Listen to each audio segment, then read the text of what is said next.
माननीय परमादरणीय डॉक्टर मोहन जी भागवत का कक्ष में आगमन हो रहा है। हम सभी उनका हार्दिक स्वागत करते हैं। मंगल तिलक और आरती से उनका स्वागत किया जा रहा है, औक्षण किया जा रहा है।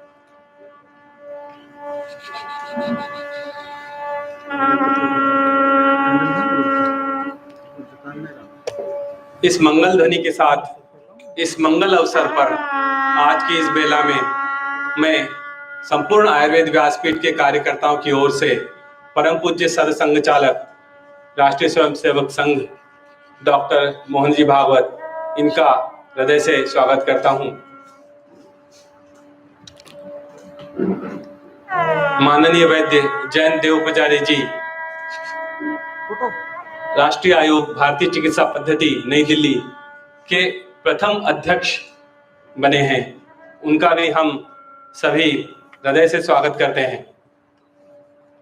मंगल तिलक आरती के बाद हम आमंत्रित करते हैं परमादरणीय भागवत जी, वैद्य देव पुजारी जी, वैद्य रजनी गोखले मैडम, वैद्य विनय वेलेनकर जी, वैद्य नेवपुरकर जी, वैद्य विलास यादव जी कि वे मंच पे अपना स्थान ग्रहण करें। धन्यवाद।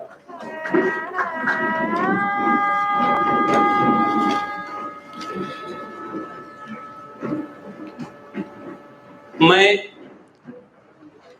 इस मंगल अवसर पर पधारे हमारे परमादरणीय अतिथियों का विशेषकर परम पूज्य सरसंघ चालक जी और माननीय वैद्य जयंत देव पुजारी का शब्द सुमनों से स्वागत करता हूं और आपके समक्ष दो पंक्तियां प्रस्तुत करता हूं। अवसर को मंगलमय करने आए जो अभ्यागत हैं, अवसर को मंगलमय करने आए जो अभ्यागत हैं, आयुर्वेद व्यासपीठ की ओर से सभी जनों का स्वागत है। मैं एक बार पुनः सभी आदरणीयों को और मंच पे उपस्थित सभी जनों को आमंत्रित करता हूं कि वे दीप प्रज्वलन, धन्वंतरि स्तवन, धन्वंतरि पूजा और भारत माता की पूजन के लिए धन्वंतरि स्तवन के लिए वैद्य स्वाति करवे इन्हें आमंत्रित करता हूं। साई काका थोड़ा मागे प्लीज मजे पड़ी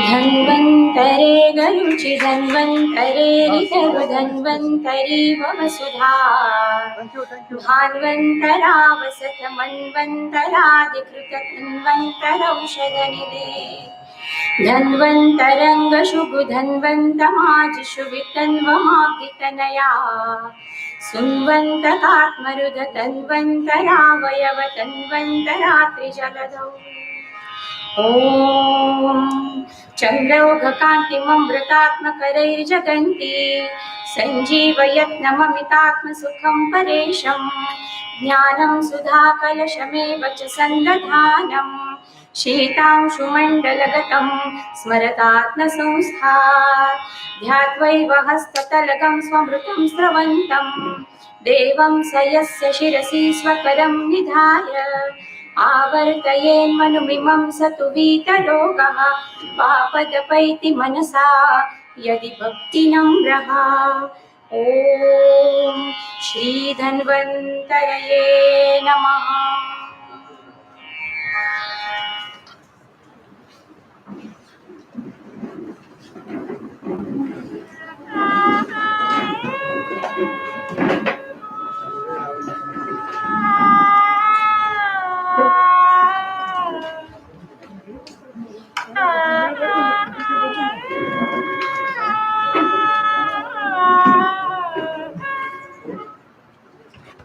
धन्यवाद वैद्य स्वाति। आपके मंगल सुरों ने इस बेला को और भी मंगलमय बना दिया। इसके पश्चात मैं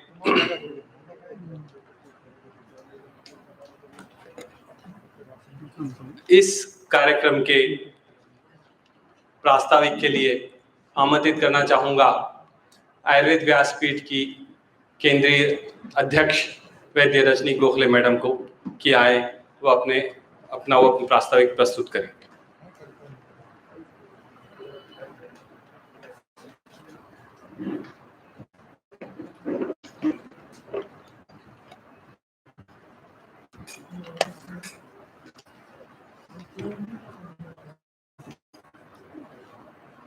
नमस्कार।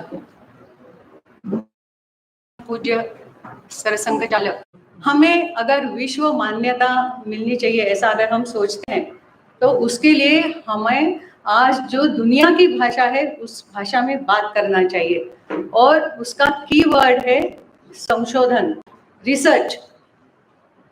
तो उसके लिए भी हम प्रयत्नशील हैं। आज पोस्ट कोविड क्लिनिक आयुर्वेद व्यासपीठ चला रहा है और उसके लिए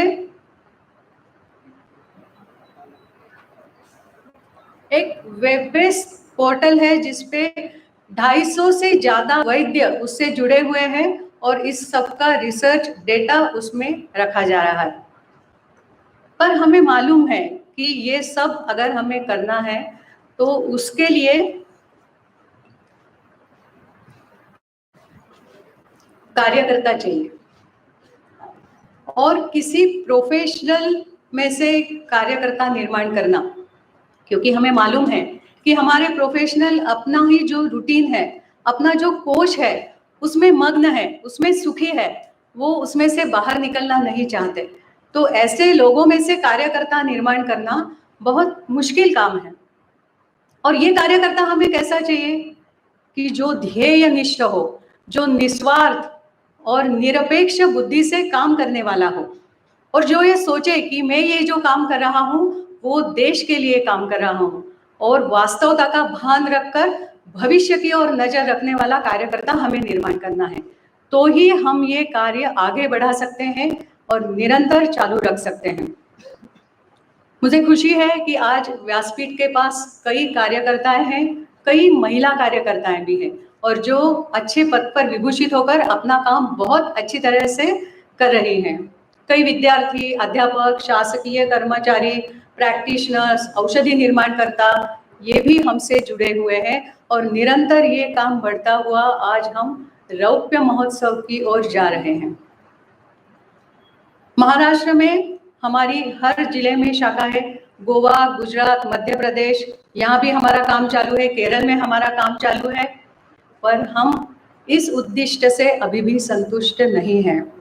हमारा उद्देश्य है कि भारत के हर राज्य में हमारी शाखा हो, भारत के बाहर के वैद्य भी हमसे जुड़े और दूसरे ओर जो तालुका लेवल है, जो तहसील लेवल है, वहाँ के वैद्य भी हमसे जुड़े।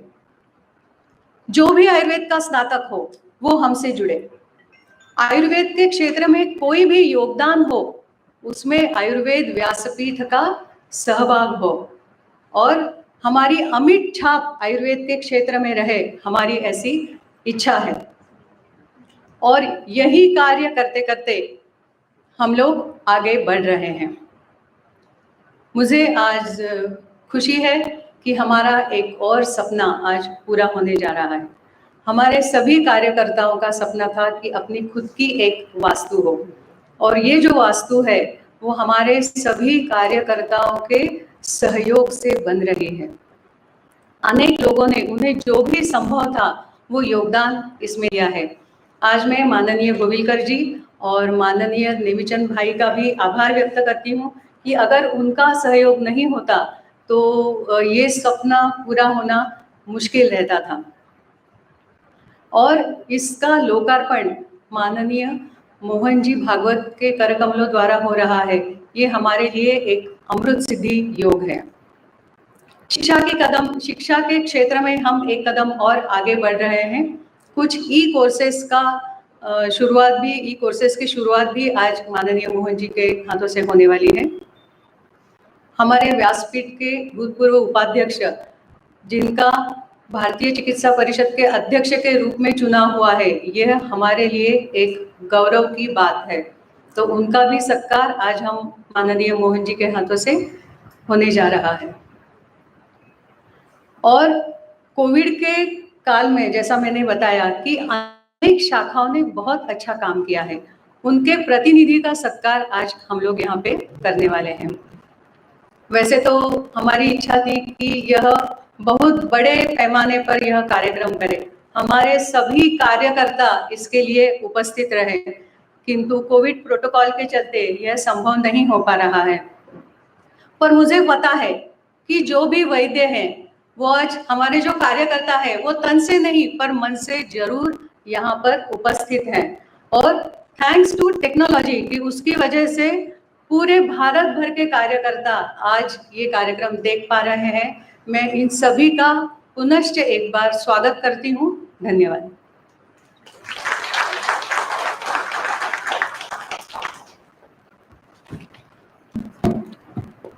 धन्यवाद मैडम। आयुर्वेद व्यासपीठ के अध्यक्षों की पीढ़ी ने माननीय वैद्य विनय वेलनकर जी, माननीय वैद्य संतोष नेवपुरकर जी और अब माननीय वैद्य रजनी गोखले मैडम, इनकी ऊर्जा ने सदैव हमें आगे बढ़ने के लिए प्रेरित किया है और आज भी कर रहे हैं। इस कार्यक्रम को हम अब आगे बढ़ाते हैं और इस कार्यक्रम की जो अगली कड़ी है उसमें मैं कुछ स्वागत है और कुछ जानकारियां आपके समक्ष रखना चाहेंगे। तो सबसे पहले आज के कार्यक्रम के में आयुर्वेद व्यासपीठ की दकशावी जानकारी ऑडियो विजुअल आपके सामने एक प्रस्तुत करेंगे, जिन्हें हमारे माननीय अतिथिगण और सभी के लिए हम ऑडियो विजुअल एक प्रस्तुत कर रहे हैं। और वैद्य अक्षया रानडे इसके बारे में जानकारी देंगे। नमस्कार। आज के इस कार्यक्रम में आयुर्वेद व्यासपीठ की तरफ से मैं वैद्य अक्षया रानडे आप सभी का और ऑनलाइन जुड़े हुए सभी साथियों का स्वागत करती हूँ। आयुर्वेद व्यासपीठ 1997 में स्थापित एक राष्ट्रव्यापी संगठन है। सुकाणु समिति के माध्यम से प्रतिष्ठित वैद्यों ने हमेशा हमारा मार्गदर्शन किया है और आयुर्वेद व्यासपीठ के उपक्रमों की कल्पना से प्रत्यक्ष तक का संचालन भी किया है। केंद्रीय कार्यकारिणी समिति के सभी सम्मानित सदस्यों का कार्य हम देख सकते हैं और उससे आयुर्वेद व्यासपीठ संगठन जमीनी स्तर पर भी बढ़ रहा है।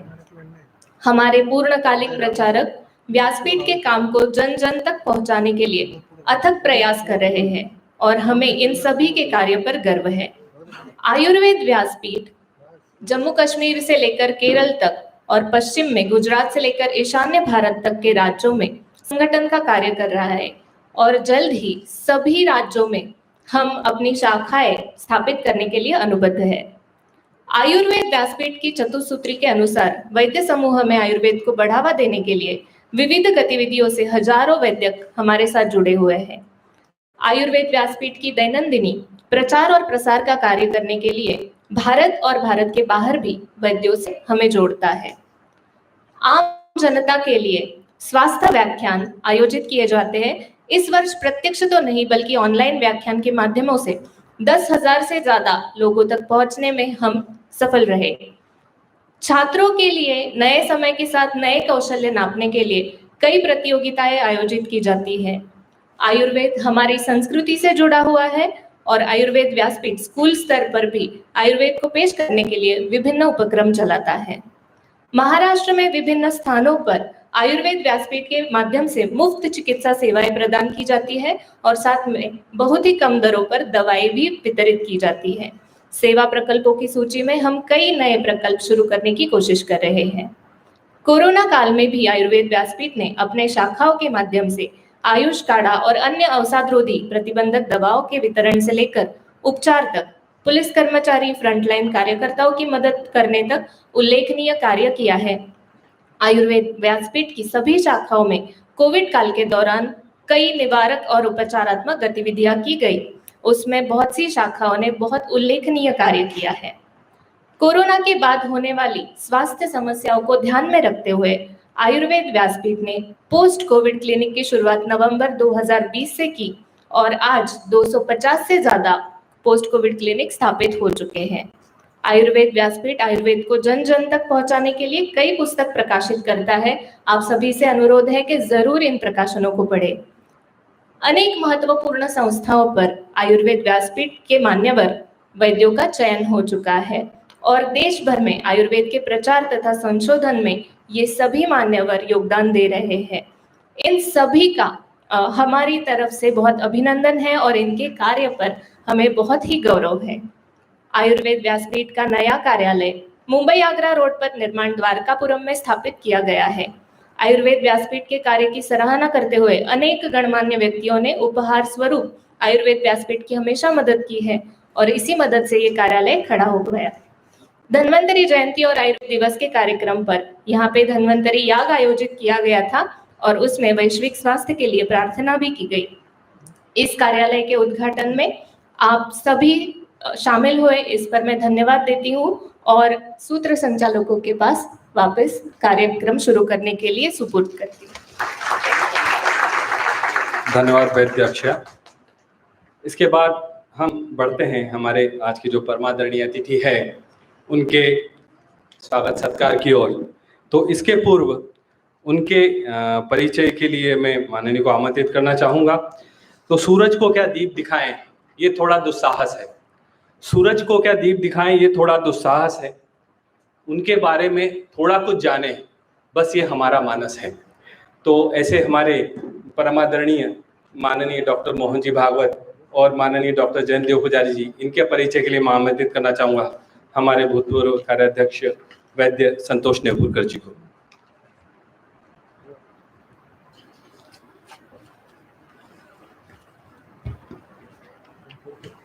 नमस्ते।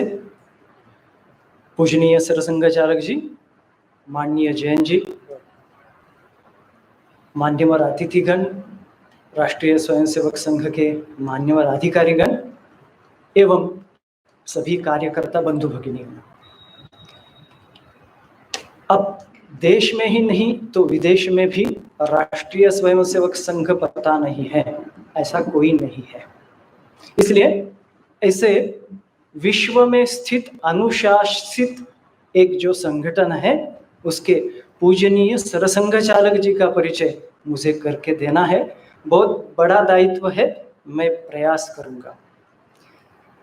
पूजनीय माननीय डॉक्टर मोहन जी मधुकर राव भागवत, आप मूल निवासी चंद्रपुर विदर्भ से हैं। बाल्यकाल से, बाल्यावस्था से ही आप संघ के स्वयंसेवक हैं। आपका पूरा परिवार संघ से जुड़ा है। आपके दादाजी माननीय नाना साहेब भागवत जी पूजनीय डॉक्टर हेडगेवार जी के मित्र थे। आपके पिताजी मधुकर राव जी भागवत पूजनीय श्री गुरु जी के मार्गदर्शन से गुजरात प्रांत में प्रचारक थे और उसके बाद में पुनः विदर्भ संघ चालक थे। आप सब लोग जानते हैं कि आपातकाल था, आनी बानी मिसा जिसको कहेंगे। इस काल में भागवत पूरा परिवार पूजनीय सरसंघचालक जी के माताजी, पिताजी, भाई जी, यह सब मिसा में तुरुंग में थे और पूजनीय सरसंघचालक जी आप भूमिगत थे। आप पशु चिकित्सा में आपने नागपुर से पदवी प्राप्त की है और पदव्युत्तर के लिए आपने पंजाब राव कृषि विद्यापीठ अकोला में प्रवेश लिया था। विद्यार्थी अवस्था से ही आप सक्रिय रहे हैं। जब आप महाविद्यालय में थे तब आपने मराठी वाङ्मय मंडल ऐसा आपने शुरू किया था। विविध सांस्कृतिक कार्यक्रम में भी आप अग्रसर थे। जहां जहां आप जाते हैं आपके जो पशु वैद्यकीय मित्र हैं उनसे आप अभी भी संपर्क में हैं, उनसे लगाव रखते हैं। 1974 में आप पूर्णकालीन संघ प्रचारक के रूप में आपने कार्य शुरू किया है और यह कार्यकाल आपने अकोला से अपने प्रचारक जीवन की शुरुआत की है। और आपका वैशिष्ट्य यह है, आप कहीं भी जाए अकोला के संघ कार्यकर्ताओं के प्रति आपका विशेष लगाव है। 1987 से 1994 तक आप विदर्भ प्रांत प्रचारक रहे हैं। 1991 से ही आप अखिल भारतीय शारीरिक प्रमुख यह दायित्व भी आपने निभाया है। संघ में आपको पता है कि शारीरिक यानी क्या, जो शाखा पे कार्य चलता है, कुछ डंडा चलता है, संचलन रहता है, नियुद्ध रहता है। पूजनीय सरसंघ चालक जी का ये वैशिष्ट्य है, यह सब में यह वह निपुण है। 1954 से आप क्षेत्र प्रचारक बिहार में थे। 1999 से लेकर अखिल भारतीय प्रचारक प्रमुख यह दायित्व आपके ऊपर था। मार्च 2000 से 2009 तक राष्ट्रीय स्वयंसेवक के संघ के आप अखिल भारतीय सरकार्यवाह रूप में आपके ऊपर दायित्व था। और 21 मार्च 2009 से अभी तक आप राष्ट्रीय स्वयंसेवक संघ के पूजनीय सरसंघचालक है। यूरोप, अफ्रीका, अमेरिका आदि द्वीपखंडों में आपने संघ कार्य के लिए प्रवास किया है। संघ में जैसा शारीरिक रहता है उस तरह से आपको पता होगा कि अभी ये 1.5 साल हम छोड़ देंगे उसके पहले कि हर विजयादशमी जिसको हम दसरा कहेंगे और वर्ष प्रतिपदा जिसको गुड़ी पाड़वा कहेंगे, इस दिन संघ का संचलन रहता है। ये सब लोगों का एक आकर्षण का विषय है। और इस संचलन में जिसको हम वास्तविक में कहते हैं बैंड, उसको संघ में कहते हैं घोष। घोष ऐसा है कि जिसमें बहुत सारे वाद्य रहते हैं। शंख रहता है, उसके बाद में वंशी बोले तो बांसुरी रहती है, पनो यानी ढोल रहता है। इस तरह के सब हमारे पूजनीय सरसंघ चालक जी यह सब जानते ही नहीं, यह सब वो बजाते भी है। आप खाली घोष में भी नहीं है, आपका आवाज भी बहुत मधुर है। संघ के गीत यानी पद्य ये तो आप गाते हैं, लेकिन जब आपके मित्र वेटरनरी वाले आपके साथ रहते हैं तो आप अच्छा भावगीत भी गा लेते हैं। खाली आपका गायन ही नहीं तो आपका वाचन भी बहुत है। हिंदी हो, मराठी हो, अंग्रेजी हो, इसका निरंतर वाचन आपका चलते रहता है। निरंतर प्रवास, चिंतन और सब कार्यकर्ताओं को आश्वासन, यह त्रिसूत्री लेकर आप निरंतर प्रवास करते हैं। ऐसे हमारे पूजनीय सरसंघ चालक जी है जो अष्टपैलु है और हमारे आश्वासक भी है। आज आयुर्वेद व्यासपीठ को यह सुअवसर प्राप्त हुआ कि पूजनीय सरसंघ चालक जी का स्वागत और हमें मार्गदर्शन आज हो रहा है। दूसरे हमारे मान्यवर अतिथिगण हैं जो हमारे साथी भी है, हमारे मार्गदर्शक भी है और आयुर्वेद व्यासपीठ के भूतपूर्व उपाध्यक्ष भी है। माननीय वैद्य श्री जयंत यशवंत देव पुजारी, आप नागपुर से है।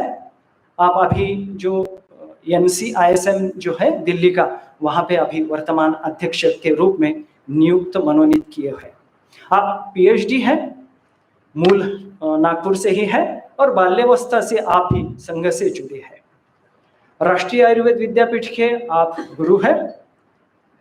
जैन जी का वैशिष्ट्य है वो एक वैद्य है, वो एक अध्यापक है, वो एक संशोधक है और नया काम उनको अभी मिला है वो जो है प्रशासक का कार्य मिला है।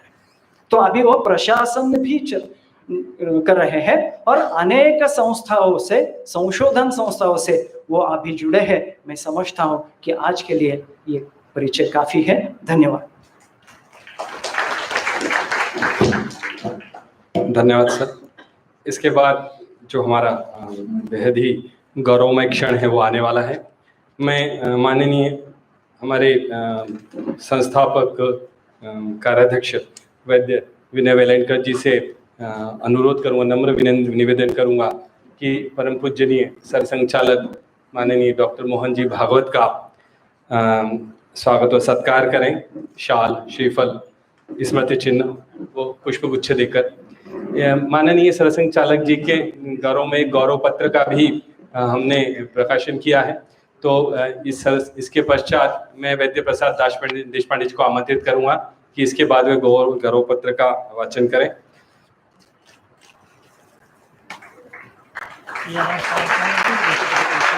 परम पूज्य के चरण स्पर्श से बना ये अवसर अति पावन है। परम पूज्य के चरण स्पर्श से बना ये अवसर अति पावन है। माननीय मोहन जी के आगमन से बना ये वातावरण मनभावन है। उत्कृष्ट वक्ता, उत्कृष्ट गायक, सदैव सेवा में रत, हम सभी के प्रेरणा स्थान।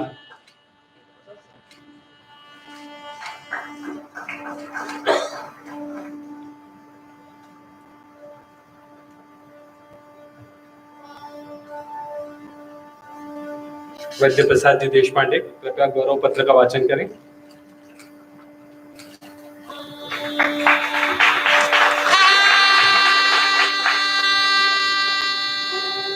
भगवान श्री राम इनके प्रेरणा और कृपा प्रसाद से स्फुटित तथा आयुर्वेद व्यासपीठ के केंद्रीय कार्यकारी मंडल की अनुज्ञा पर रचित ये गौरव पत्र, इसका मैं अब अभिवाचन करता हूँ। आयुर्वेद व्यासपीठम परम पूजनीयेभ्यः सरसंघ चालकेभ्यः डॉक्टर मोहन भागवत महोदयेभ्यः समर्पितम् गौरवपत्रं गौरवकाव्यम् इति। जातं चंद्रपुरे विदर्भ विषये संघार्पिते वैकुले संघस्यैव सुकार्यमग्न पित्रोर्पुत्रं सुसंगोपितं धीरं भागवताख्य श्रेष्ठ कुलजं श्रीमोहनं मोहनं धीमन्तं सरसंघचालकवरं नित्यं नमामोऽयम् विद्यालंकृतमेव प्राणिविषये वैद्यं पशूनां खलु तारुण्येऽपि प्रचारवीरव्रतिनं दायित्वनिर्वाहकम् आपत्कालगतं च भूगतमिमं संघर्षयात्रारतं धीमन्तं सरसंघचालकवरं नित्यं नमामोऽयम् बीजं केशवबुद्धिजातमथ वै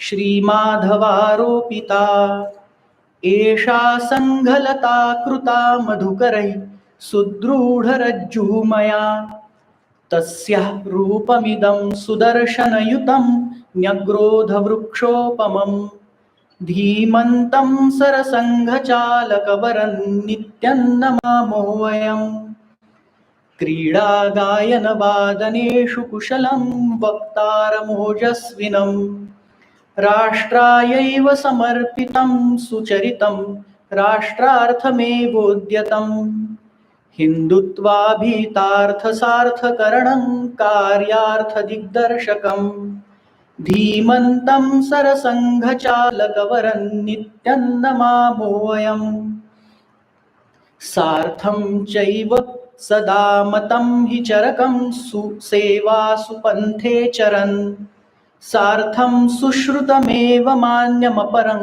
गत्या तु तस्य श्रुतौ वक्तृत्वेन सभाजितं बहुमतं सारस्वतं वाग्भटं धीमन्तं सरसंघचालकवरं नित्यं नमामोऽयम्। महोदयाः, आयुर्वेद व्यासपीठस्य स्वकीय भवनस्य लोकार्पण प्रसंगे अत्र भवतां कृते एतद् गौरवकाव्यं सादरं निवेदयामः। भवदीयाः वैद्या रजनी गोखले, कार्याध्यक्षा आयुर्वेद व्यासपीठं, तथा च वैद्यविलास जाधवः, कार्यवाहः आयुर्वेद व्यासपीठं, नासिकं 349 शके आषाढमासे शुक्लपक्षे चतुर्थ्यां तिथौ। धन्यवादः।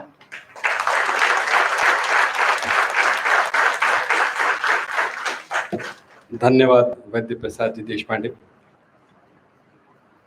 आपकी रचना के लिए एक बार पुनः आपको साधुवाद। इसके बाद हम आगे बढ़ते हैं और स्वागत की कड़ी में मैं माननीय वैद्य जयंत देव पुजारी जी, जो कि हमारे भूतपूर्व केंद्रीय उपाध्यक्ष रह चुके हैं और अभी राष्ट्रीय आयोग भारतीय चिकित्सा पद्धति के प्रथम अध्यक्ष नियुक्त हुए हैं। माननीय वैद्य देव पुजारी जी, जैसा आप जानते हैं कि संशोधक वृत्ति के वैद्य हैं और बड़े बड़े वैद्यों के गुरु हैं। जब भी कोई बात अड़ जाती है तो उनके पास पहुंचते हैं, उसका निराकरण होता है। आयुर्वेद व्यासपीठ नागपुर पे तो उनका विशेष वरद हस्त रहा है।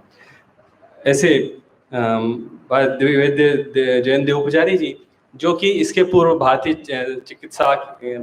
केंद्रीय चिकित्सा पद्धति के अध्यक्ष रह चुके हैं, उन्होंने आयुर्वेद की शिक्षा को नई दिशा दी और उससे बहुत सारा परिवर्तन हमें देखने को मिल रहा है और हमें विश्वास है कि आगे आने वाले वर्षों में उन्होंने जो बीज बोया है उसके फल भी हमें देखने को चखने को मिलेंगे।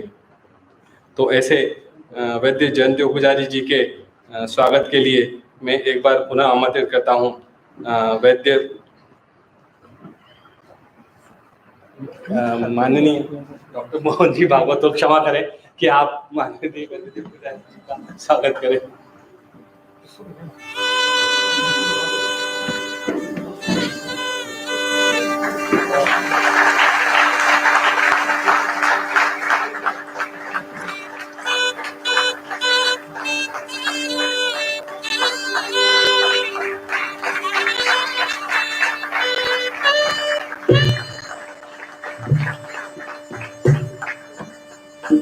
आयुर्वेद का दीप जला के अज्ञान तिमिर का नाश किया।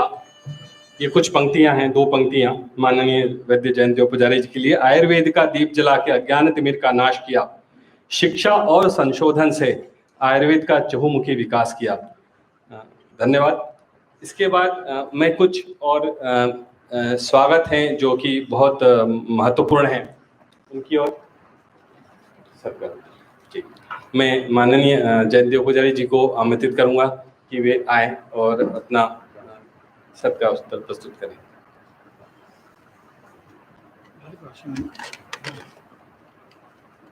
श्री धन्वंतरे नमः।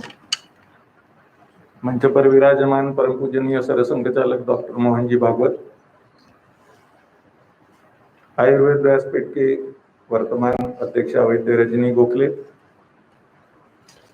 वर्तमान सचिव वैद्य विलास जाधव, आयुर्वेद व्यासपीठ के संस्थापक अध्यक्ष वैद्य विनय वेलणकर, उनके पश्चात जिन्होंने कार्यभार संभाला वैद्य संतोष नेवपुरकर जी, यहाँ पर उपस्थित राष्ट्रीय स्वयंसेवक संघ के सभी पदाधिकारी, यहाँ पर उपस्थित मेरे सभी मित्र। इस भवन में शायद ही कोई होगा कि जिसको मैं व्यक्तिगत रूप से नहीं जानता, इसलिए मैं सभी के नाम लूंगा तो उसमें समय काफी जाएगा, इसलिए सभी को मेरा नमस्कार। सर्वप्रथम मैं आभार व्यक्त करता हूँ आयुर्वेद व्यासपीठ का। परम पूजनीय सरसंघ चालक जी के हाथों मेरा सत्कार यहाँ पर हुआ, उसके लिए मैं बहुत बहुत आभारी हूँ। मैं उसके लिए खुद को बहुत सौभाग्यशाली समझता हूँ। दूसरा आभार इसलिए कि इस बहाने मेरा सभी कार्यकर्ताओं से यहाँ पर मुलाकात हुई। नए पुराने सब लोग, सभी तो आ नहीं सके, लेकिन जितने भी आ सके उनकी यहाँ पर मुलाकात हुई और बहुत अच्छा लगा। काफी दिनों के बाद मुलाकात हुई। मेरे पुराने मित्र भी यहाँ पर कहीं उपस्थित है मेरे साथ। पहले CCIM में एग्जीक्यूटिव कमेटी मेंबर रहे हुए मेरे मित्र ज्ञानेश्वर जी थोरात, हमारे Maharashtra medical council of Indian medicine के अध्यक्ष आशुतोष गुप्ता जी, और अन्य सभी इन लोगों को यहाँ पर मिलने का मुझे मौका मिला काफ़ी दिनों के बाद, इसलिए भी मैं उनका बहुत बहुत आभारी हूँ। सर्वसाधारण रूप से कार्यक्रम में पुराणिक जी की मुलाकात होती रहती है, लेकिन आज जरा 4 बात बैठ के हो गई, वो भी एक अच्छा मौका मुझे इस बहाने लगा और बड़ा आनंद हुआ। हितेश जानी और उनकी टीम भी यहाँ पर उपस्थित हुई। हितेश जी की भी बहुत दिनों से मुलाकात नहीं हुई थी। वो व्हाट्सएप ग्रुप पे वगैरह और बाकी वेबिनार्स में वगैरह आधा आदमी दिखता है, पूरा तो दिखता नहीं, लेकिन उसके लिए भी मैं व्यासपीठ का बहुत बहुत आभारी हूँ। व्यासपीठ का मैं पहले से कार्यकर्ता रहा, ये तो सभी ने बताया है, और मैंने क्या क्या करना चाहिए इसके लिए जो मार्गदर्शन है वो संतोष जी ने मेरा जो परिचय किया है उसमें से मुझे मिल गया है।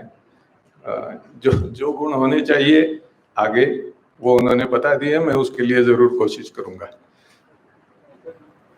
यहाँ पर जितने भी लोग उपस्थित हैं मैं जानता हूँ सभी प्रमुख कार्यकर्ता हैं और सभी अपने भी हैं।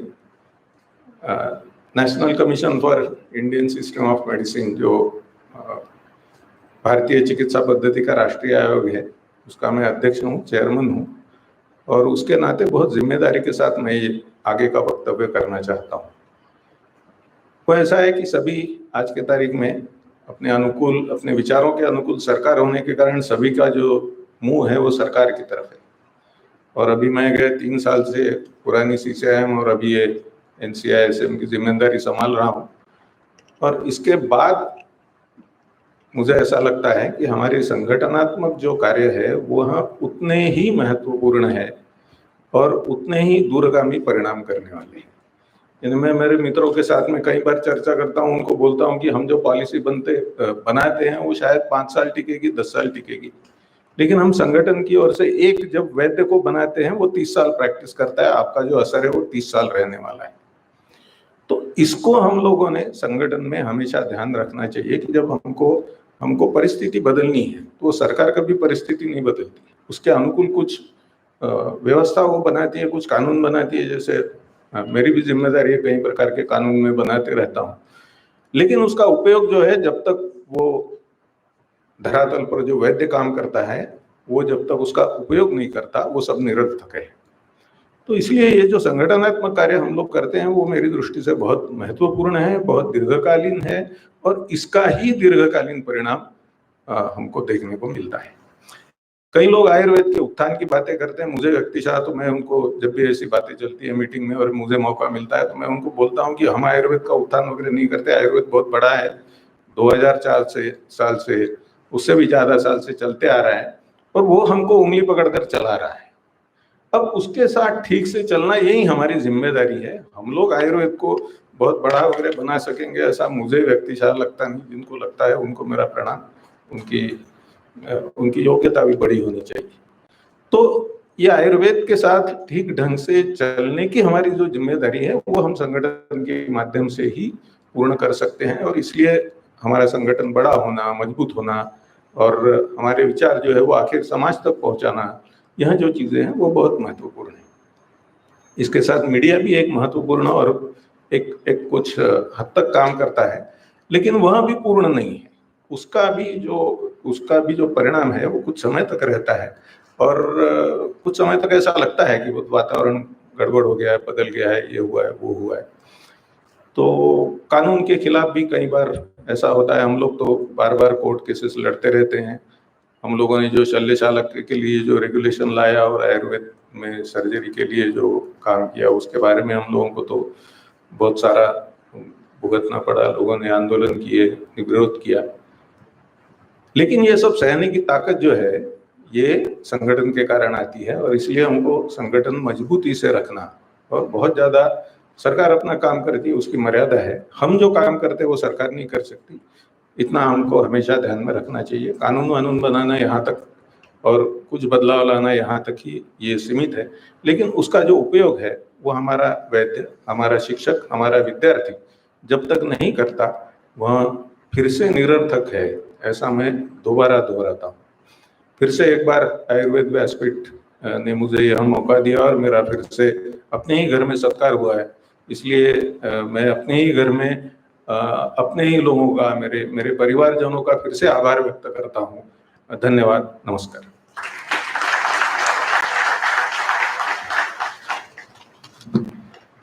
धन्यवाद सर। आपका मार्गदर्शन सदैव हमें मिलता रहता है और हम लोग उस दिशा में आगे बढ़ते रहते हैं। और अब इस कार्यक्रम में आगे बढ़ते हैं हम। हमारे बीच में कुछ माननीय जन उपस्थित हैं जिनका स्वागत करके हम स्वयं को गौरवान्वित समझते हैं, समझेंगे। मैं हमारे यहाँ कुछ मैं नाम लूँगा, तो मैं अनुरोध करूँगा गुजरात से पधारे वैद्य हितेश जी जानी को कि वे श्री नाना साहेब जाधव, प्रांत संघ चालक, पश्चिम महाराष्ट्र, इनका स्वागत करें।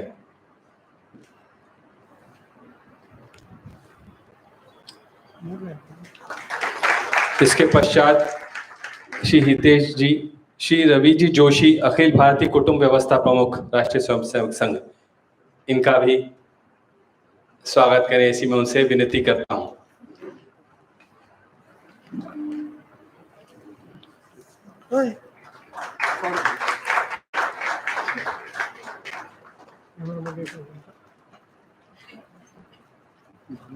माननीय डॉक्टर प्रवीण जी दबड़घाव, प्रांत कार्यवाह, पश्चिम महाराष्ट्र, इनके स्वागत के लिए मैं वैद्य हितेश जानी जी को अनुरोध करता हूं।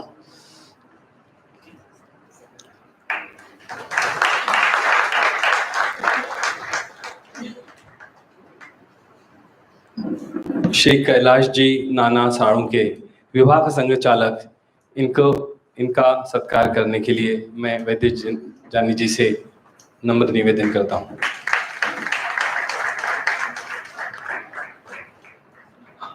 हमारे बीच में कुछ और भी हस्तियां यहाँ पे उपस्थित हैं।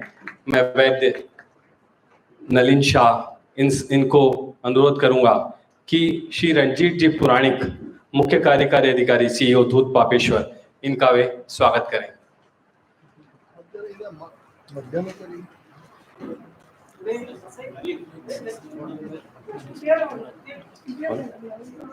आपसे अनुरोध है कि आप जरा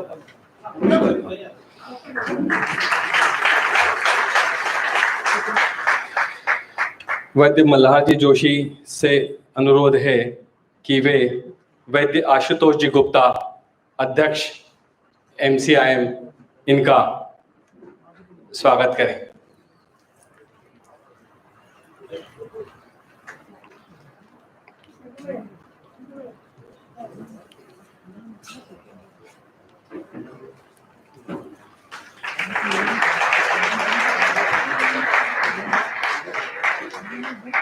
भूतपूर्व CCIM मेंबर वैद्य ज्ञानेश्वर जी थोरात, इनके स्वागत के लिए मैं वैद्य मल्हार जी जोशी से निवेदन करता हूं कि वो उनका भी स्वागत करें। सर थोड़ा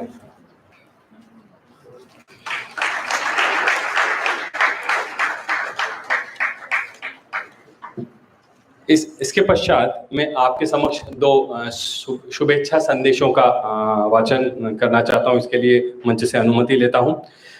आयुष मंत्रालय, भारत सरकार के सचिव माननीय वैद्य राजेश जी कोटेचा, उनका जो शुभेच्छा संदेश आया, इसका आपके सामने वाचन कर रहा हूं।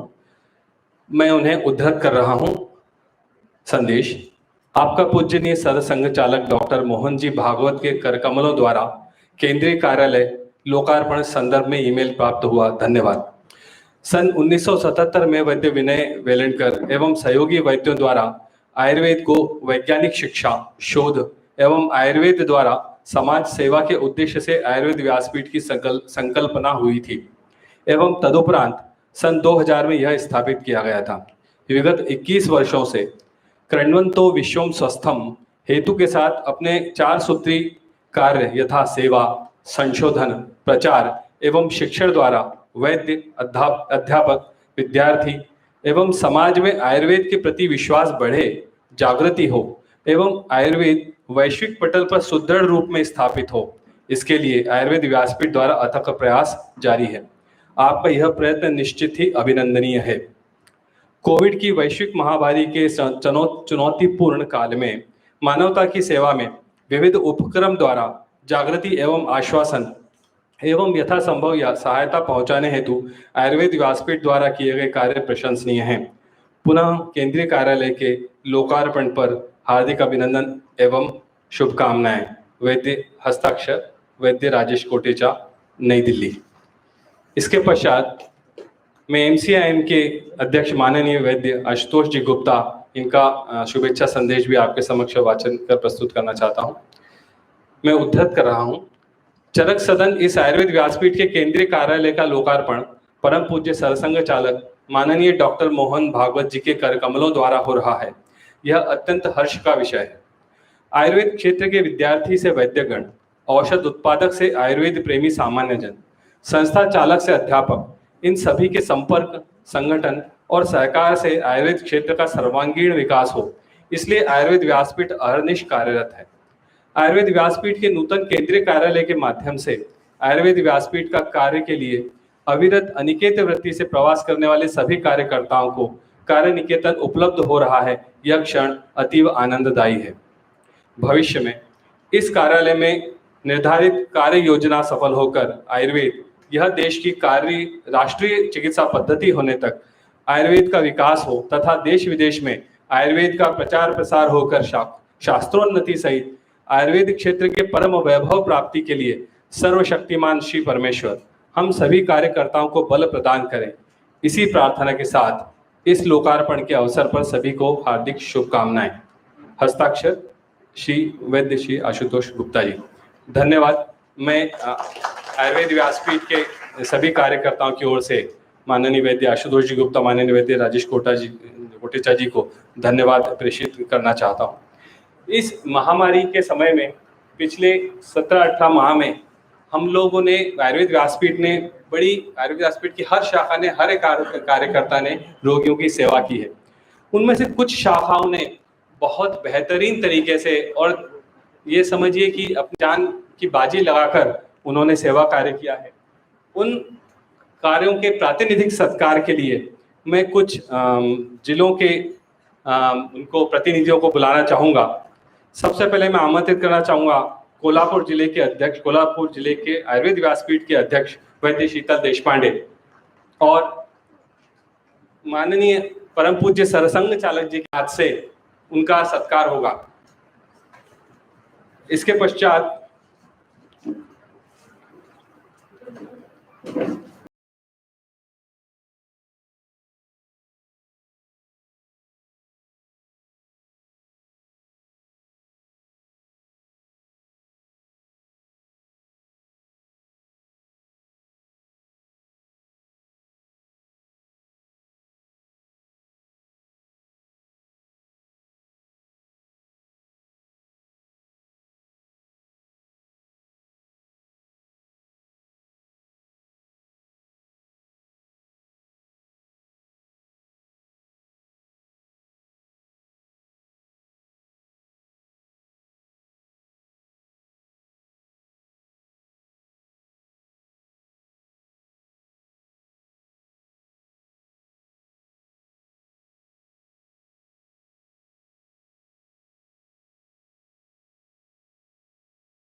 माननीय आमदार राहुल जी टिकले, धन्यवाद।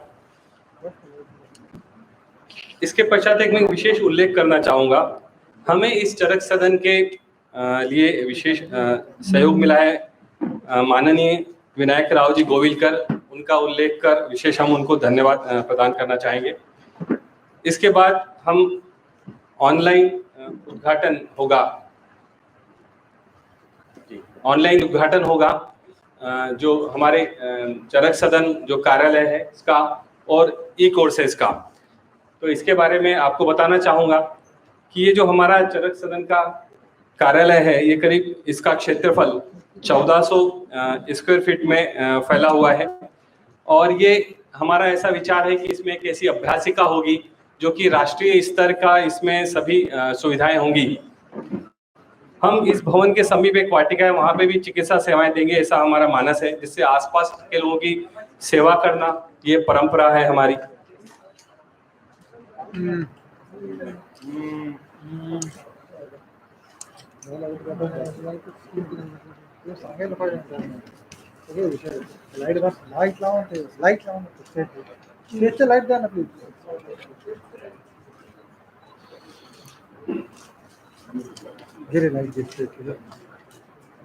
इसी भवन में एक स्पेशलाइज्ड ओपीडी का भी संकल्प है, जिसमें भारत भर के विद्वान व कुशल चिकित्सक अपनी सेवाएं देंगे। इस भवन निर्माण में केवल वैद्य कार्यकर्ताओं के सहयोग से ही इस भवन का निर्माण किया गया है। आयुर्वेद व्यासपीठ अपने मूल्यों के प्रति समर्पित है। हमें कई लोगों ने सहयोग करने की, निरपेक्ष भाव से सहयोग करने की कई कंपनियों ने किया था।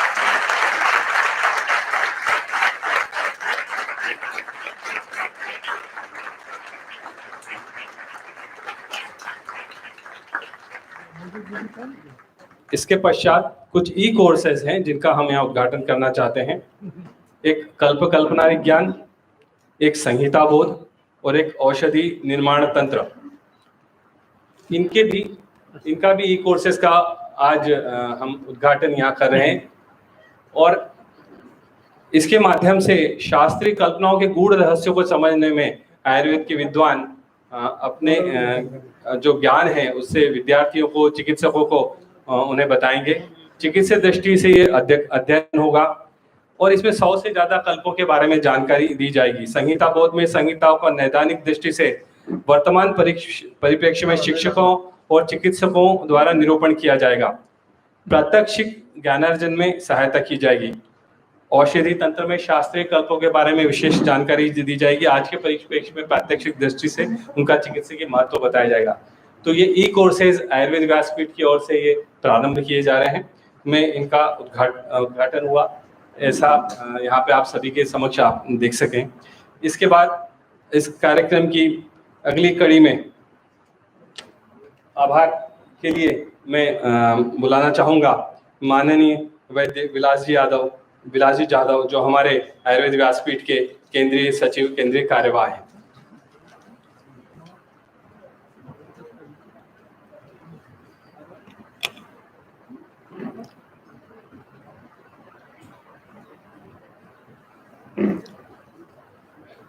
ओम नमामि सद्गुरुं शांतं सच्चिदानंद विग्रहं पूर्ण ब्रह्म परानंद विषमानंदी वल्लभं। आरोग्य देवता भगवान धन्वंतरी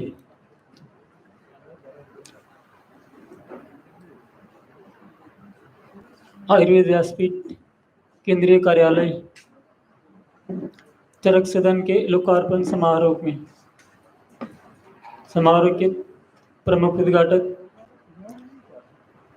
हमारे श्रद्धेय परम पूजनीय सरसंघ चालक डॉक्टर मोहन जी भागवत,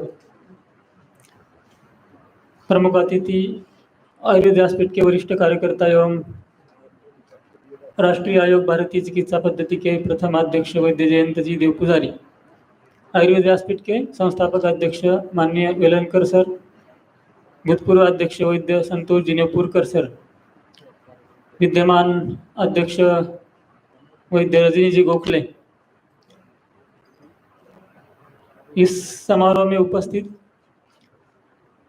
प्रांत संघ चालक नानाजी जाधव, कार्यवाह डॉक्टर प्रवीण जी दबड़गा, विभाग संघ चालक कैलासनाथ साळुंके, अखिल भारतीय कुटुंब प्रबोधन प्रमुख आदरणीय रवि जी जोशी, एमसीआईएम के अध्यक्ष वैद्य आशुतोष जी गुप्ता, दूध पापेश्वर कंपनी के माननीय रंजीत जी पुराने, एक सीसीआर मेंबर वैद्य रानेश्वर जी थोरात, आयुर्वेद व्यासपीठ के केंद्र विभिन्न प्रांतों के समन्वयक पदाधिकारी, विभाग शाखाओं के सभी पदाधिकारीगण, प्रमुख कार्यकर्तागण और इस समारोह में देश भर से विभिन्न क्षेत्रों में से जुड़े हुए मान्यवर महोदय, माता पिता, बंधु और बहन, आयुर्वेद व्यासपीठ का केंद्रीय कार्यालय जो अभी नासिक में द्वारकापुरम में नई वास्तु के रूप में आज परम पूजनीय संघचालक जी से कर कमलों द्वारा उनका उद्घाटन हुआ है। इसके वास्तु निर्माता और सभी के प्रति आयुर्वेद व्यासपीठ की ओर से मैं कृतज्ञता भाव प्रकट करने जा रहा हूँ। इसके वास्तु निर्माता जिनका अभी सत्कार हो गया है वो निमिचंद जी पोद्दार, और ये वास्तु स्थापित करने के लिए, निर्माण के लिए हमारे आयुर्वेद व्यासपीठ के सभी कार्यकर्तागण जिनके तन मन धन के योगदान से ये वास्तु निर्माण हो गया है। आज इस कार्यक्रम समारोह में हमारे हमेशा के राष्ट्रीय स्वयं संघ के प्रांत के सभी पदाधिकारी, प्रचारक जी, हमें मार्गदर्शन करने वाले समाज में के सभी विभिन्न क्षेत्रों के मान्यवर महोदय, इन सभी के प्रति आयुर्वेद व्यासपीठ की ओर से मैं धन्यवाद प्रकट करता हूं। हमारे आयुर्वेद व्यासपीठ के भूतपूर्व केंद्रीय उपाध्यक्ष जो आज राष्ट्रीय आयोग के प्रथम अध्यक्ष बने हैं, हमारे अपने व्यस्त समय में आज इस समारोह में उपस्थित हुए। घर का ही कार्यक्रम था, उनको आना ही था और हम सब कार्यकर्ता आग्रही थे। वो आए, अपना जो वक्तव्य दिया, जो भारतीय आयुर्वेद शिक्षण पद्धति के सुधार के लिए और आयुर्वेद जीवन पद्धति के साथ हमें कैसा चलना है, हमें मार्गदर्शन किया, उनका भी मैं धन्यवाद प्रकट करता हूं। और आखिर में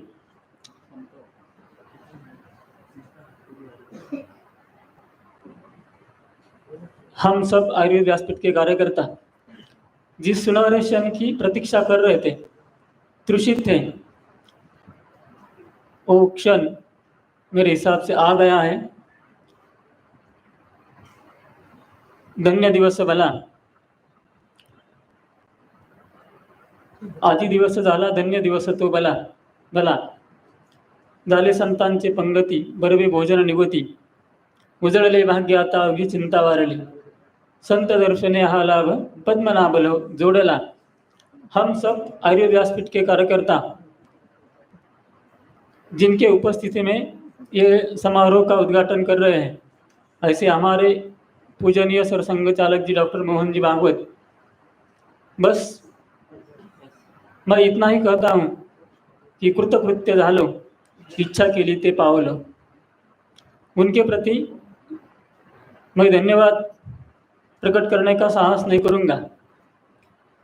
उनके ऋण में हम सब रहेंगे।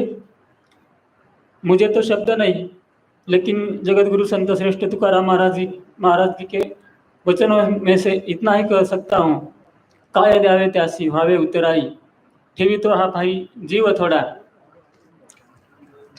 बस उनकी कृपा दृष्टि, उनका आशीर्वाद हम पर बना रहे, उनका मार्गदर्शन मिलता रहे, इतनी मैं कामना करूंगा।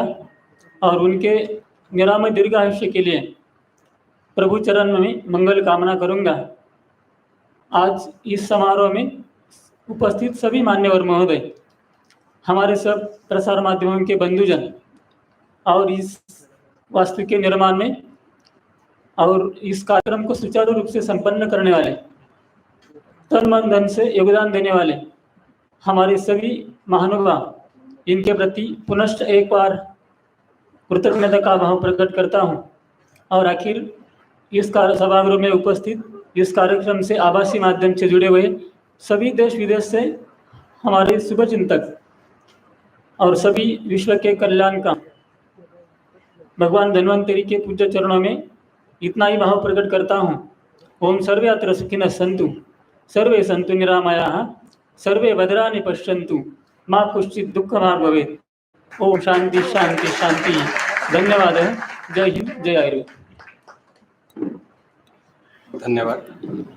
माननीय डॉक्टर मोहन जी भागवत के उद्बोधन के पूर्व एक वैयक्तिक गीत के लिए मैं वैद्य मंदारा फंडगे जी को आमंत्रित करता हूं कि वह आए और वैयक्तिक गीत प्रस्तुत करें।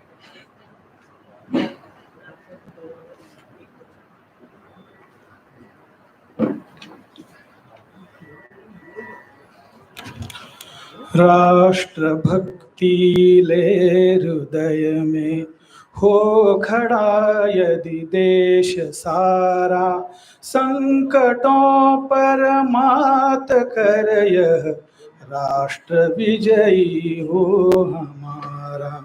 क्या कभी किसी ने सुना है सूर्य छिपता तिमिर भय से? क्या कभी सरिता रुकी है बांध से वन पर्वतों से? जो न रुकते मार्ग चलते चीर कर सब संकटों को, वर्ण करती कीर्ति उनका छोड़ कर सब असुर दल को। ध्येय मंदिर के पथिक को कंटकों का ही सहारा, संकटों पर मात कर यह राष्ट्र विजयी हो हमारा। राष्ट्रभक्ति ले हृदय में हो खड़ा यदि देश सारा, संकटों पर मात कर यह राष्ट्र विजयी हो हमारा। राष्ट्र विजयी हो हमारा।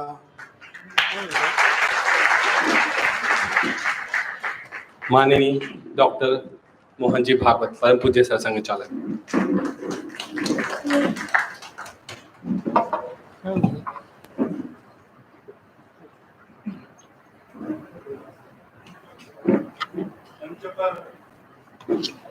मंच पर उपस्थित सभी मान्यवर, आयुर्वेद व्यासपीठ के सभी कार्यकर्ता बंधु भगिनीगण, उपस्थित माननीय अधिकारी गण, नागरिक सज्जन, माता भगिनी, कोरोना के चलते जो नियमावली है उसमें अपने आप को ठूस ठूस कर बिठाकर हम जैसे जीवन में चल रहे हैं वैसे इस कार्यक्रम में भी ऐसा ही चलना पड़ रहा है। प्रसंग बड़ा आनंद का है। आयुर्वेद व्यासपीठ का अपनी एक वास्तु खड़ी हो गई। तो एक संगठन के यात्रा में एक पड़ाव हमने प्राप्त किया आगे बढ़ने के लिए, इसलिए आनंद भी है। और हमने काम करते करते संगठन को यहाँ तक लाया कि हमने अपनी वास्तु खड़ी कर ली। ये जैसे एक आनंद का विषय है वैसे एक दायित्व का भी विषय आता है, और जिसका बहुत थोड़े शब्दों में आप सभी को स्मरण हमारे भूतपूर्व ज्येष्ठ कार्यकर्ता डॉक्टर वैद्य देव पुजारी जी ने आपको दिया है, उसी को मैं आगे बढ़ाता हूं। भवन यानी कुछ होना, या दूसरा भी अर्थ है कुछ न होना, दोनों बातें हो सकती हैं। जहां कुछ होता है वो भवन है, अथवा नहीं होता भवन न तब भवन है, ऐसा भी कर सकते हैं। परंतु हमारा संगठन जो चला है उसका एक उद्देश्य है, और वो उद्देश्य संगठन के द्वारा ही प्राप्त हो सकता है। बाकी सरकार वगैरह वगैरह सारी जो बातें रहती है वो सारे उपकरण सहायक हो सकते हैं, लेकिन मुख्य उसका प्रेरक जो एक शक्ति के रूप में काम करने वाली और वस्तु है वो तो अपने संगठन के कारण लोगों का बदला हुआ मन ये है। और आज विश्व को आवश्यकता उसकी प्रतीत होती है। कोरोना आया तो उसके कारण बहुत सारा पुनर्विचार दुनिया भर में लोगों के मन में शुरू हुआ। तो इसके चलते, और ये भी ध्यान में आ गया आयुर्वेद का महत्व क्या है। अपने अपने देश की विशेषता ये है कि जो भी हमारा उस समय का ज्ञात विज्ञान था वो आज से कम था, ज्यादा था, ये एक देखने का, अभ्यास का, चर्चा का, विवाद का भी विषय हो सकता है। लेकिन जितना भी था उतना हमारे देश में झोपड़ी तक पहुंचा था। वो उसका शास्त्र नहीं बताया होगा, लेकिन उसका जो व्यवहार है वो बताया। जैसे अदोष का काढ़ा है ना, बक्कस या अडुल सा जिसको मराठी में कहते हैं, उसका काढ़ा ये और श्वास रोगों पर उपयोगी है। ये बात क्यों है, क्या काम करता है, वात पित्त कफ में कहाँ वो परिणाम करता है, ये सब मालूम नहीं है। लेकिन माताजी को घर में या दादी को मालूम है कि उसका काढ़ा बना के पिलाया तो सांस ठीक हो जाते हैं, अस्थमा और पेशेंट का अस्थमा बंद हो जाता है। तो व्यवहार मालूम है। ऐसा हमने जितना विज्ञान हमको उस समय ज्ञात था उतना उसको पहुंचाया था। हमारे नित्य कर्म का अंग वो विज्ञान, यानी साइंटिफिक बिहेवियर ऐसा कहते हैं। तो आज के साइंस के संदर्भ में वैसा तो नहीं है, और जहाँ प्रगत विज्ञान है वहां भी नहीं है। लेकिन हमारे यहाँ जितना भी हमारा विज्ञान था उस समय उतना ही बाकी रहे और कुछ ना रहे, ऐसा मैं नहीं कर रहा हूँ। उस समय जितना हमारे पास था वो हमारे आचरण में आया। तो पैर धो के अंदर आओ। कोरोना आने के कई हजार साल पहले हमारे यहाँ ये आदत लगाई गई। ऐसी कई छोटी छोटी बातें आई। ये क्यों आया है, इसके लिए कोई संगठन बना, उसने काम किया। उस समय संगठनों के नाम देना, उनके भवन बनाने की बातें नहीं थी।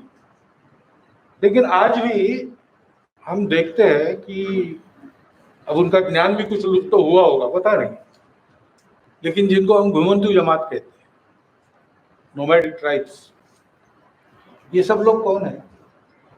उन्होंने अपने जीवनोपयोग में एक एक विधा को पकड़कर उसके जन जन तक प्रचार प्रसार के लिए घुमंतु होना स्वीकार किया। ऐसे कि व्रतस्थ हो गए। आज उनकी जाति बन गई, वो ज्ञान लुप्त हो गया, उनको हम भी भूल गए, वो भी अपने पूर्वजों को शायद भूल गए, और इसलिए जो हालत है सो है। लेकिन कितना परिश्रम किया होगा उस समय के लोगों ने, हमारे ऋषि मुनियों ने और हमारे सामान्य लोग। आयुर्वेद के लिए, क्योंकि उसको विश्व में उसकी आवश्यकता मानी जाती है, तो उसको सारे विश्व में इस प्रकार प्रचारित प्रसारित करते हुए सबको निरामय बनाने के लिए ऐसे व्रतस्थ प्रयासों की आवश्यकता है। और ये दूसरे कोई नहीं कर सकते। जिन्होंने आयुर्वेद को सीखा है आज, उनके करने से ही होगा। बाकी भी लोग कर सकते हैं, लेकिन जिन्होंने आयुर्वेद सीखा है वो करेंगे तो परिणाम होगा। तो शुद्ध आयुर्वेद की चिकित्सा करना वगैरह वगैरह सारी बात है। लेकिन और एक बात है, आयुर्वेद अपना बहुत प्राचीन शास्त्र है, उसका एक अपना शास्त्र है। जैसा एलोपैथी का अपना एक शास्त्र है, आयुर्वेद का भी अपना एक शास्त्र है। उसके अनुसार वो चिकित्सा देखा ही जाता है। एलोपैथी में कई रोगों पर इलाज नहीं जो आयुर्वेद में है। ऐसा भी देखा जाता है कि कई बातें और फट से ठीक करने का सामर्थ्य एलोपैथी का भी है। ये गलतफहमी है कि आयुर्वेद हमेशा देर लगाता है परिणाम लाने में, ऐसा नहीं है। वो औषध योजना पर निर्भर करता है। तुरंत इलाज भी वहां होता है, एक्यूट बीमारियों का जो होता है। परंतु एकदम तात्कालिक उपाय वो करना। अभी प्रवास से उतरा आज दोपहर, अगर तुरंत आना पड़ता है, गाड़ी आधा ही घंटा लेट हुई, ज्यादा लेट होती, शायद यहाँ तुरंत आना पड़ता, तो मैं स्नान नहीं करता, मैं मुंह धो के बाल बना के आ जाता। तो लगता नहीं किसी को, अगर तिलक लगा लूं तो स्नान हुआ है क्या आपका, ऐसा कोई पूछेगा नहीं, मान लेंगे लोग। ये भी करना पड़ता है ना कभी कभी। उसका उपाय, ऐसे उपाय एलोपैथी में भी है। नहीं, पूरा ठीक से स्नान, स्वच्छता, शुचिर्भूत होकर पूजा ध्यान वगैरह सब करके आओ, इतना ही फर्क है। लेकिन पैथियों का अहंकार ये आदान प्रदान नहीं होने देता। वो ज्ञान को छुपा के रखने के लिए बाध्य करता है जनता को। तो इसलिए ये आदान प्रदान भी अन्य पैथियों के साथ करना और अन्य पैथियों को भी ऐसा आदान प्रदान के लिए प्रेरित करना, क्योंकि ज्ञान इतना अनंत है, उसका कुछ पहलू हमने पाया है, कुछ पहलू और किसी ने पाया है। तो आज के युग में संपूर्ण मानव जाति का जो मिलकर ज्ञान है पूरा का पूरा समग्र, उसका विचार करके हर पैथी में और क्या क्या हो सकता है, इसका विचार हर पैथी में होना चाहिए। लेकिन ऐसा अगर होना है तो भारत की अपनी जो पैथी है आयुर्वेद, उसको ही इसकी पहल करनी पड़ेगी।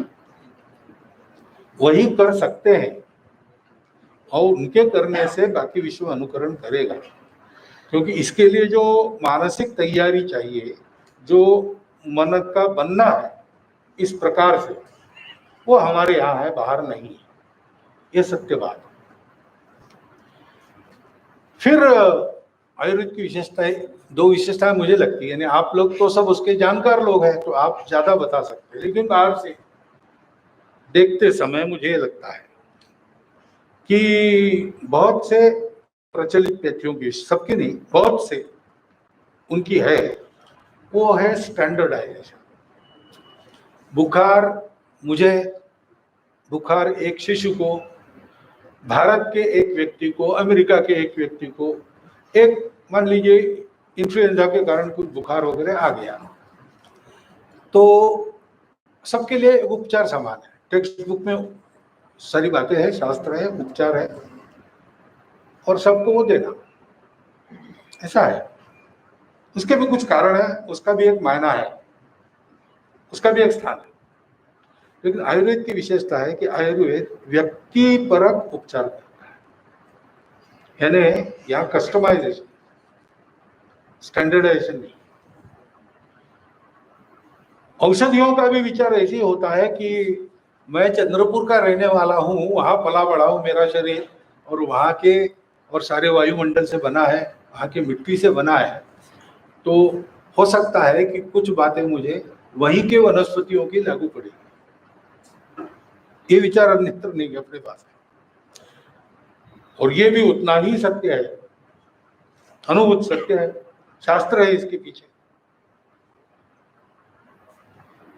दूसरी बात है कि आयुर्वेद ये प्राथमिक चिकित्सा और दूसरी प्राइमरी और सेकेंडरी केयर जिसको बोलते हैं, इसमें बहुत कम खर्चे में सबको उपचार दे सकता है। आज स्वास्थ्य और शिक्षा दो बातें ऐसी है कि वो सबको मिलनी ही चाहिए, क्योंकि वो पाने के लिए लोग कुछ भी करने के लिए तैयार रहते हैं। दुर्भाग्य है, कहीं कहीं सरकारी अस्पतालों पर विश्वास रहता नहीं। कुछ अनुभव की बात है, ऐसा हुआ है इसलिए विश्वास नहीं है, और कुछ उसके कारण जो हवा बनी उसका भी है। इतने अविश्वास पात्र नहीं है हमारे सरकारी अस्पताल में, परंतु है एक वातावरण। तो एक मेरे परिचय के डॉक्टर ने और कहा एक को, भैया और हृदय की शल्य क्रिया करनी पड़ेगी, मेरे यहाँ करोगे तुमको खर्चा बहुत आएगा, तुम सरकारी अस्पताल में जाकर कर लो, मैं जानता हूँ वहाँ ठीक होगी। उसने कहा नहीं, मेरा विश्वास नहीं, मैं अपना घर बेचूंगा लेकिन आपके यहाँ महंगी चिकित्सा करूंगा। इतनी तैयारी लोगों की रहती है अपने स्वास्थ्य को बचाने के लिए, वो कुछ भी करने के लिए तैयार हो जाए, क्योंकि वो आवश्यकता है, जीवन आवश्यक। तो ऐसा होने के लिए चिकित्सा उनके पास पहुंचने वाली, सुलभ और उनको सस्ते में उपलब्ध हो, ऐसी होनी चाहिए। वो अगर किसी को संभव है आज की तारीख में भारत में, तो आयुर्वेद को संभव है। होम्योपैथी की भी ऐसी विशेषता है, कस्टमाइजेशन भी होम्योपैथी में होता है। और सस्ता भी है। और स्वास्थ्य ये बहुत बड़ी आवश्यकता है। अपने जैसे इतने बड़े देश में 6.25 लाख गांवों में 130 करोड़ लोगों तक अगर ये प्राइमरी और सेकेंडरी स्टेज पे चिकित्सा ठीक होने लगी, सबको सुलभ रही और सब पा सके, इतनी सस्ती रही, तो टर्शरी तक आएगा ही नहीं व्यक्ति। पहले ही बीच में ही उपचार हो जाता है तो रोग बढ़ने के पहले ही उसका ठीक हो जाता है, उसको आगे जाना नहीं पड़ेगा। इस आवश्यकता को देश की आयुर्वेद पूरा कर सकता है। ये कुछ विशेषताएं आयुर्वेद की है, इसलिए मैंने जो कहा व्रतस्थ प्रयास ऐसा हो के, अब व्रतस्थ यानी कैसा होता है, तो हमारे यहाँ बहुत पहले ऐसी व्यवस्था थी कि 10-5 गांवों को मिलकर एक वैद्य होता था, परंपरागत वैद्य उनके घरों में रहते,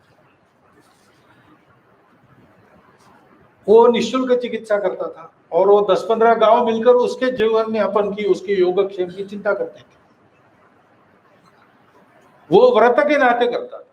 कैसे करता था, तो उसको पता चले उन 10-15 गांव में कोई बीमार है तो बिना बुलाए वो पहुंच जाता था, उसका वो कर्तव्य था। और कोई बीमार है और आनाकानी कर रहा है तो उसको पकड़ के उसकी चिकित्सा करता था। देश का प्रत्येक व्यक्ति स्वस्थ रहना चाहिए, इसलिए वो प्रयास करता। अब अभी समय तो बदल गया है, जो मैं कहता हूं कि देशकाल परिस्थिति बदली है तो कुछ हमको भी उसके साथ बदलना चाहिए, उसमें ये भी बातें कुछ आती है। तो बिल्कुल वैसे तरीके से नहीं कर सकेंगे, लेकिन वही कर सकेंगे ऐसा नया तरीका कौन सा है, ये हम लोगों को खोजना पड़ेगा। और सबसे बड़ी इसी तर्ज पर आगे बढ़ते हैं तो आयुर्वेद की विशेषता यह है कि इलनेस का विचार बाकी जगह की पैथियों ने बहुत किया है, लेकिन वेलनेस का विचार मुझे लगता है केवल आयुर्वेद ने किया है। स्वास्थ्य वृत्त नाम का प्रकरण अन्य किसी पैथी के शास्त्र में, मेरा अज्ञान होगा लेकिन मैंने अभी तक नहीं देखा। आहार विहारों को कैसे रखना ताकि बीमारी दूर रहे, सामाजिक और व्यक्तिगत स्तर पर इसका प्रबोधन सारे समाज को देना, इन दिशा में अपने संगठन को बढ़ाते हुए हम चलेंगे इस दिशा में, तो फिर जो हम कहते हैं कि संपूर्ण विश्व को निरामय बनाने के लिए संपूर्ण दुनिया के चिकित्सा शास्त्र मिलजुल कर आयुर्वेद के साथ चलेंगे, आयुर्वेद नेतृत्व करेंगे। हमारी आकांक्षा जीतने की नहीं रही थी कभी भी, वी आर नॉट कॉन्करर्स। हम परिवर्तन लाते हैं, हम सबको उस परिवर्तन यात्रा में अपने साथ जोड़ लेते हैं, ये हमारा स्वभाव रहा। इसलिए मैंने कहा कि ये हम ही कर सकते और कोई नहीं कर सकता, भारत के वैद्य कर सकते, ये करना चाहिए। और ये करना चाहिए इसलिए जैसे एक अपने संगठन को आयुर्वेद के बारे में अपनी एक बढ़ने की नीति लेकर चलना पड़ेगा, वैसे ही हम सब कार्यकर्ताओं को भी कुछ बातें लेकर चलनी पड़ेगी। जैसे आप देखते हैं कि अच्छे अच्छे काम करने वाले तो बहुत लोग हैं, लेकिन नाम और झंडे का झगड़ा रहता है, कभी सज्जन लोग इकट्ठा आकर काम नहीं करते। क्योंकि एक बात है कि हमारा नाम हो, हमारा झंडा हो। दूसरी बात है कि मेरा मत ये है,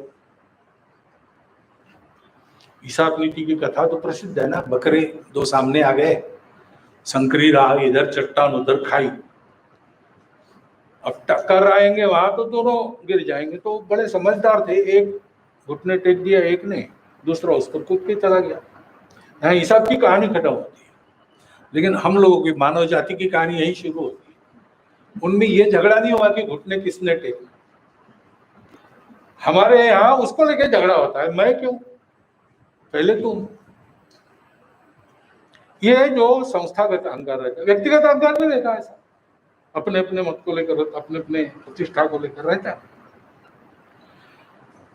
आयुर्वेद व्यासपीठ को और आयुर्वेद व्यासपीठ के कार्यकर्ताओं को इस व्यक्तिगत संस्थागत अहंकार के परे होकर ध्येय के लिए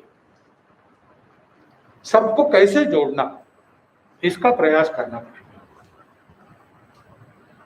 भवन बना है, भवन के साथ जिम्मेवारी आई, क्योंकि भवन ये एक पड़ाव है, ये हमारी मंजिल नहीं है, गंतव्य हमारा दूर है, गंतव्य बहुत बड़ा है।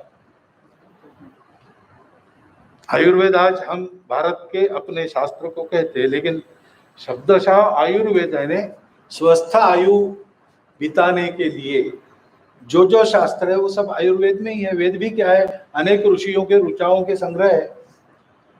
तो वेदों का संग्रह बढ़ना, उपवेदों का संग्रह बढ़ना बंद हो गया, इसलिए जितना आज दिखता है उतना ही आयुर्वेद हमको मालूम है। बहुत कुछ हम भूल भी गए और बहुत कुछ नया भी है। हमारा आयुर्वेद एक स्वीकार मानसिकता में चलने वालों का शास्त्र है।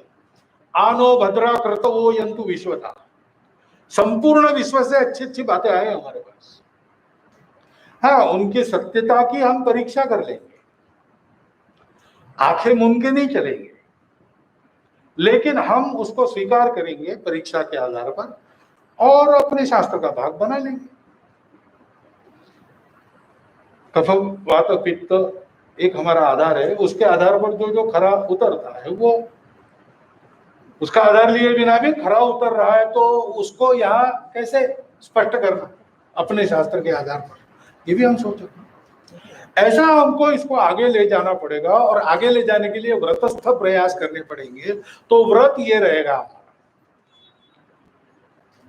कि संपूर्ण विश्व की निरामयता के लिए संस्थागत व्यक्तिगत अहंकारों के परे कैसे हुआ जा सकता है और कार्य को आगे बढ़ाया जा सकता है, इसकी पहल करते हुए हम सारी दुनिया को साथ जोड़कर लेके चले जाएंगे। पहले वो भारत में करना पड़ेगा और आयुर्वेद की इस दृष्टि को कि वेलनेस की चिंता करो, इलनेस की थोड़ी करनी पड़ेगी।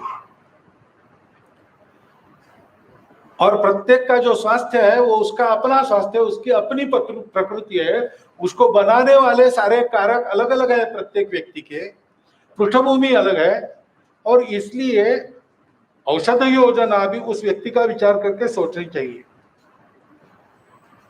और तीसरी बात है कि सारी चिकित्सा जिनके लिए है उनको स्वस्थ और सुलभ होनी चाहिए, स्वस्थ और सुलभ, सस्ती और सुलभ होनी चाहिए। इन बातों को लेकर हम चले तो फिर नई बातों को भी हम जोड़ सकेंगे, उसमें ध्यान रखना पड़ेगा। कुछ नई बातें ऐसी है आज जो दिखती है हमको कि वो है, वो सत्य है और उसको हमको लेना पड़ेगा। लेते समय अंग्रेजी में जिसको एडाप्शन कहते हैं वो करना पड़ेगा। एक वो प्लग लगाने के लिए एडाप्टर होता है ना, अलग अलग प्रकार है, जो हमारा प्रकार उससे मिलता नहीं, तो बीच में एक उपकरण रहता है वो एडाप्टर। ऐसे हमको एडाप्ट करके बातों को कुछ स्वीकार करना पड़ेगा। देश काल परिस्थिति बदलती है, मनुष्य का ज्ञान भी बदलता है, ऐसी बातें आती हैं। कुछ बातें फैशन के मारे चल तो पड़ी है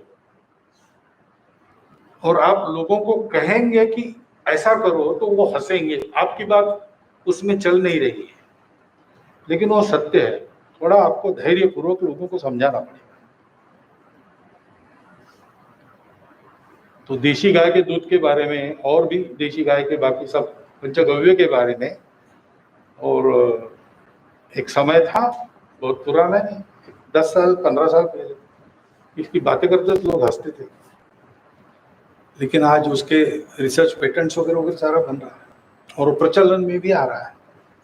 धीरे धीरे लोकमानस बदलता है और जो चल रहा है उसमें जो सत्य है उसको स्वीकार करता है।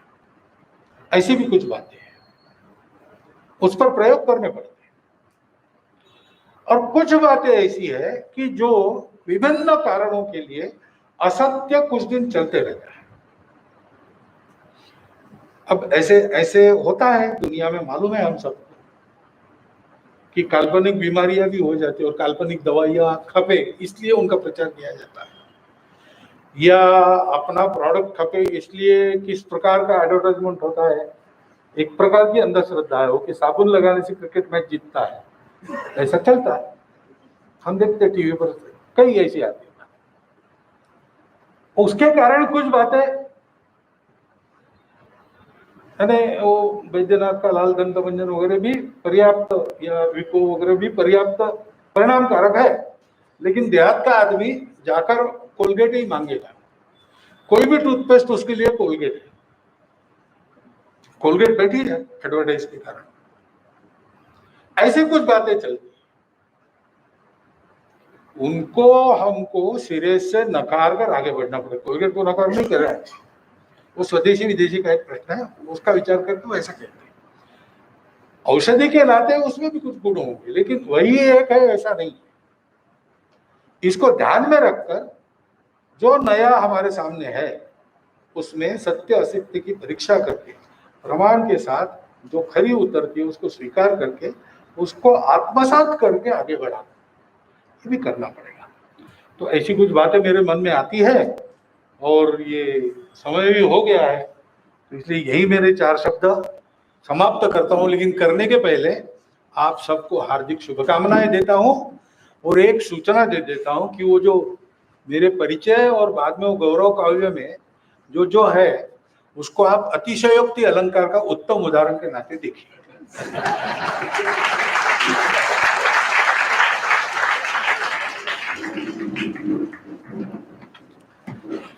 धन्यवाद सर, हम उपकृत हुए। मैं अब आरोग्य दान के लिए आमंत्रित करता हूँ वैद्य स्वाति कर्वे।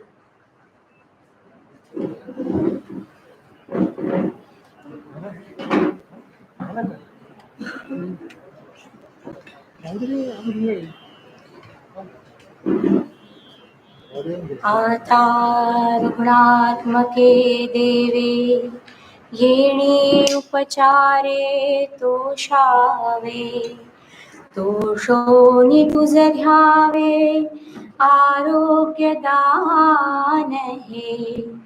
दिनचर्या नित्य पाळावी, ऋतुचर्या अवलंबावी, सद्वृत्ती नेहमी असावी आरोग्य लाभा। येथ म्हणे श्री रुग्णेश्वराव, हे होईल आरोग्य दान हो। येणे बरे वैद्य राजो, सुखिया झाला, सुखिया झाला, सुखिया झाला।